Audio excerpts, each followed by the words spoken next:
अगदी आणि आपण बघतोय की अतिशय दुःखद अशी ही सगळी घटना आज या पुष्पक एक्सप्रेसमधून उड्या मारलेले जे प्रवासी होते ते रेल्वे रुळावर थांबलेले असतानाच आपण बघतोय की समोरून येणाऱ्या बंगळुरू एक्सप्रेसनं या प्रवाशांना चिरडलेलं आहे। बंगळुरू एक्सप्रेस ज्या वेगात होती त्यावेळेस या बंगळुरू एक्सप्रेसनं हॉर्न वाजवला की नाही असाच प्रश्न उपस्थित झालेला आहे आणि ही पुष्पक एक्सप्रेस नेमकी इथं का थांबवण्यात आली असा देखील सवाल आता उपस्थित होतोय।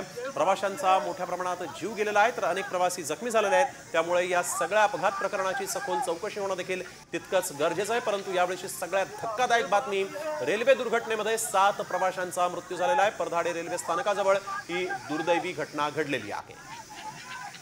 या रेल्वे दुर्घटनेमध्ये आतापर्यंत 7 प्रवाशांचा मृत्यू झालेला आहे। या संदर्भात आपण जळगावच्या खासदार स्मिता वाघ यांच्याशी काही वेळापूर्वीच बातचीत केली होती। त्यांनी काय प्रतिक्रिया दिलेली आहे, काय माहिती आपल्यापर्यंत पोहोचवली आपण ऐकूया। परधाडे गावाजवळ ही दुर्घटना झालेली आहे। कुठेतरी आग लागली म्हणून अशी अफवा पसरल्यामुळे लोकांनी गाडीतून उड्या मारल्या, समोरून केके येत असल्यामुळे ती चिरडली गेलेली आहे। आता असं आहे की 5-6 लोक चिरडली गेली असं सांगितलं जातं। ऍक्च्युअल परिस्थिती सांगता येत नाहीये। मी पण तिकडे जायला निघालेली आहे आणि DRM भुसावशी माझं बोलणं झालंय, त्यांची पण टीम तिकडे निघालेली आहे। जी, मात्र आता प्रशासनाकडनं आपल्याकडनं तातडीची कोणत्या पद्धतीची मदत देण्यात येणार आहे? आता तिथे स्पॉटवर गेल्यानंतर प्रत्यक्ष दर्शन तिथे काय स्थिती आहे ते आम्ही बघतोय आणि तात्काळ त्या ठिकाणी त्याची व्यवस्था करतोय।